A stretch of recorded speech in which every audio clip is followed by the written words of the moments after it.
If you're new to Ableton Live, you've probably opened it up and seen this.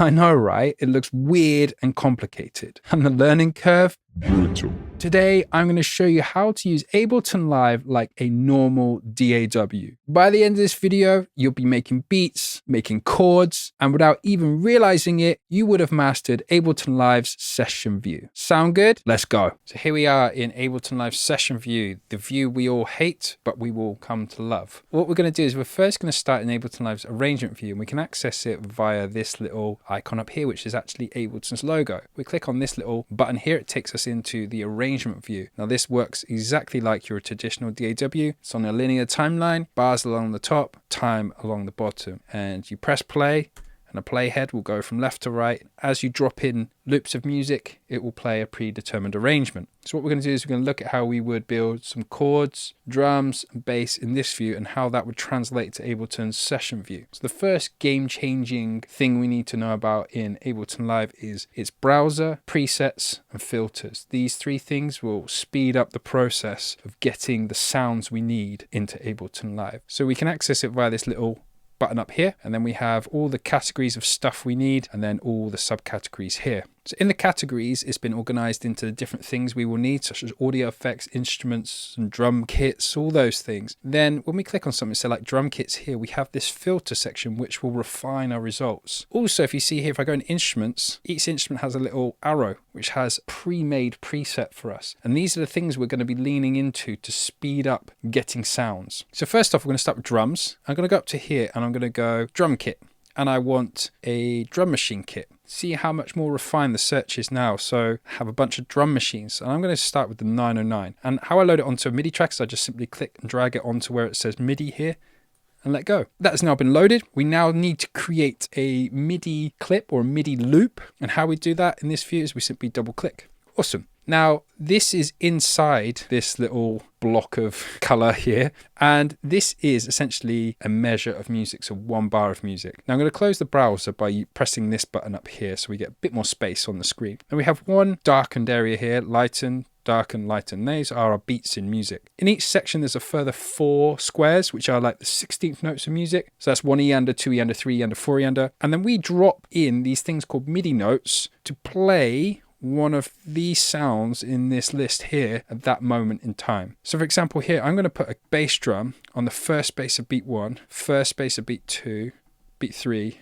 beat 4. Now if I press play, fantastic. Now to get that to loop up here, we can simply click on the region. I'm actually going to zoom into it so you can see it a bit better. So I'm going to press the plus sign to zoom in. I've clicked on it to highlight it, and I just press Command L or Control L on Windows. You can also access it by pressing this little button here. Now that will continuously play around. Great. Now I'm going to add some more, but to be able to hear the sounds before I drop them in, I can turn this little icon up here. Very tiny little button. You'll find this sometimes in Ableton Live. Really tiny buttons do big things, but they're kind of hard to spot. So we click on that. Now if I click on this piano here, you can audition the sounds first. Also, when I double click to add in a MIDI note, it plays it. Okay, let's do a snare drum. Actually, let's do a clap. Just click and drag them up. Nice. Let's add an open hi-hat. Add the open hi-hat on the 3rd space of each beat. Cool. Nice. Now that is just kind of a standard house pattern. If you want to know how to make some other drum patterns in different styles, I do have a free PDF you can download in the description below, and that has a bunch of pictures of MIDI clips and you can just copy them. Now next thing we're going to want to do is we want to adjust this speed. So this is the tempo up here. So I'm just going to drag that up a little bit. Let's add in a few more notes. Let's do something like this. So I put a closed hi-hat on the 1st and 2nd space of each beat. Woo!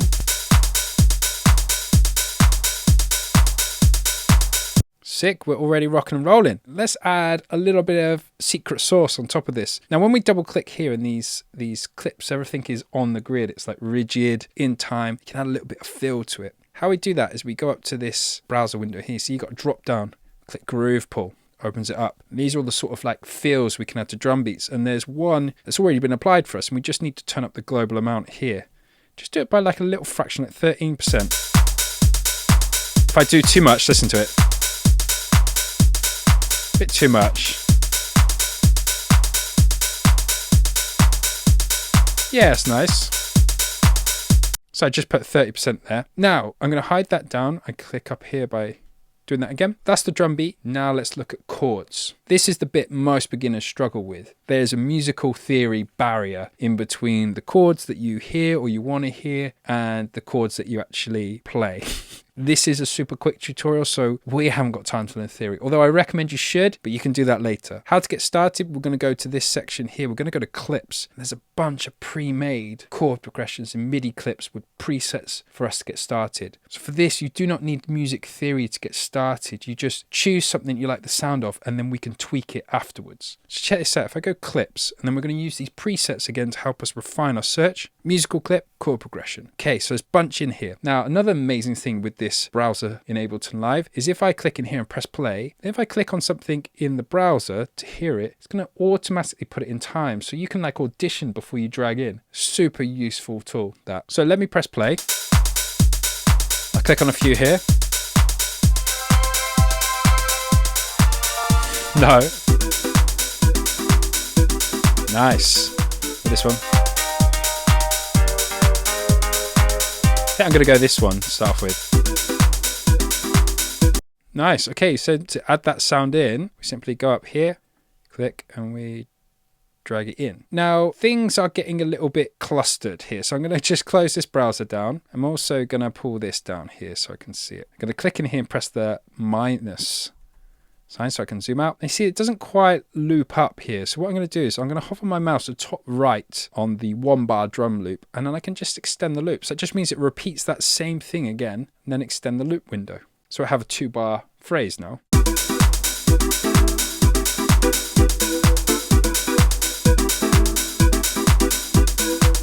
Nice, great. So we got some sounds. That was super quick. It was basically the foundation of a tune. Now let's get a bass on the go. So I'm going to clear this search by pressing this X here. What I'm going to do is I'm just going to duplicate the track that the chords are on by clicking on this square here, pressing Command D or Control D in Windows. I'm going to go into the MIDI clip by double clicking it here, and I'm just going to delete all the top 2 notes of all the chords here.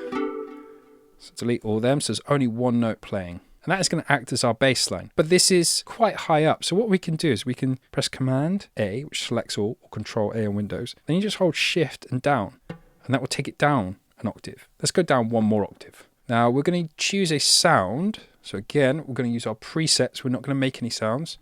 Go to instruments. There's one called Drift, which is a really good instrument. I'm going to use this to help me find the bass. So I'm going to go bass. Let's go analog. We've got basic dupo bass.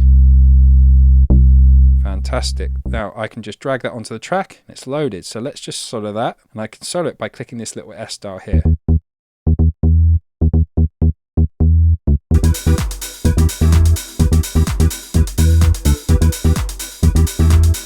Maybe I can go down one octave lower. So Command A, Shift, down again.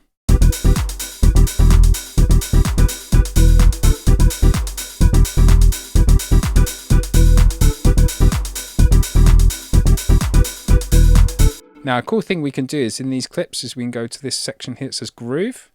And we can apply that groove to each one of these clips as well. So it will gel together and a lot nicer.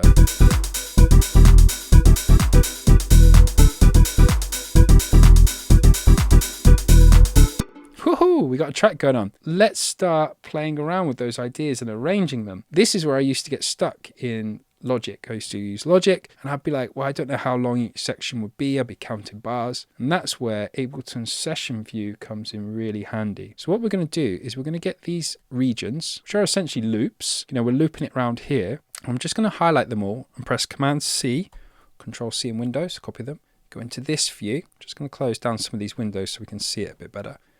Click on the first space here on the first track. So the columns are the tracks. Now each one of these kind of colorful little blocks is now each one of those loops. So if you see here, this first one, I go in here is this one, and that's 1 bar. See it looped around. So in here, if I double click, there's our 1 bar drum beat. This here is our chord progression, which is 2 bars. And this here is bassline, which is 2 bars. They are essentially those same loops in this view, well, it looks like a region here, but they just are colorful little play buttons. Okay. The reason why this view exists is it's like a sketch pad. It's for you to sketch out your kind of like individual building blocks of a tune. Also, it works well for live performance as well. So now I can turn them on one by one.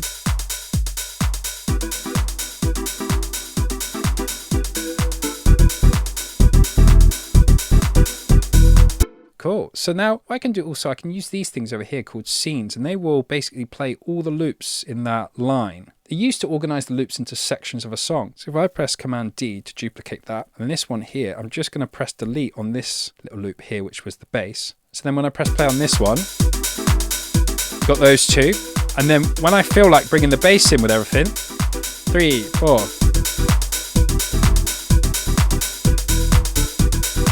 Also, I can edit these MIDI clips. So for example, this one here, imagine this is like the first loop. Maybe I could take out these hi-hats and this clap. So I just have...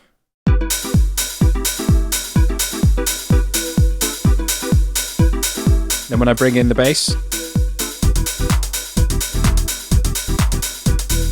I could even duplicate that again. It's Command D. Just go in this very first one. Maybe just take out those hi-hats.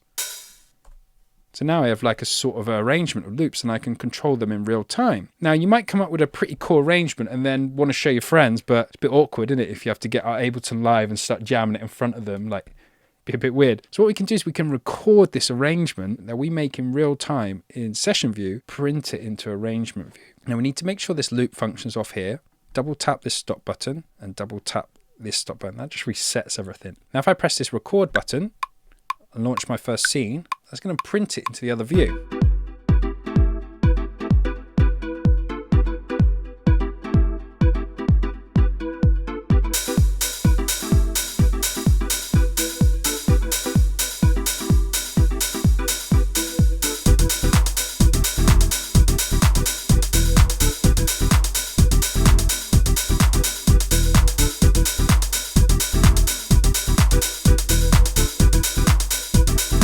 One, 2, 3, 4.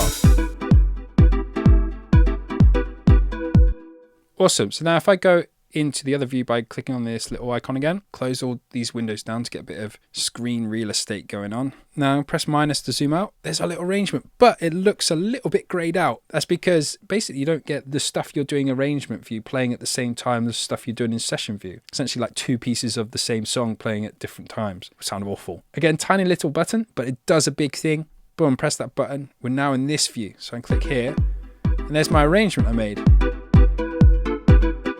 So cool, right? So that's giving you an idea of how to make music in arrangement view in Ableton Live. And you've got just a small little taste of session view. If you'd like to dive deeper with Ableton Live Session View, I have a free tutorial in the description below. Watch that tutorial and in next to no time you'll be a pro at Session View in Ableton Live. It also comes with a free sample pack and a shortcut cheat sheet to help you speed up your workflow. Hope you found that helpful. See you in the next one.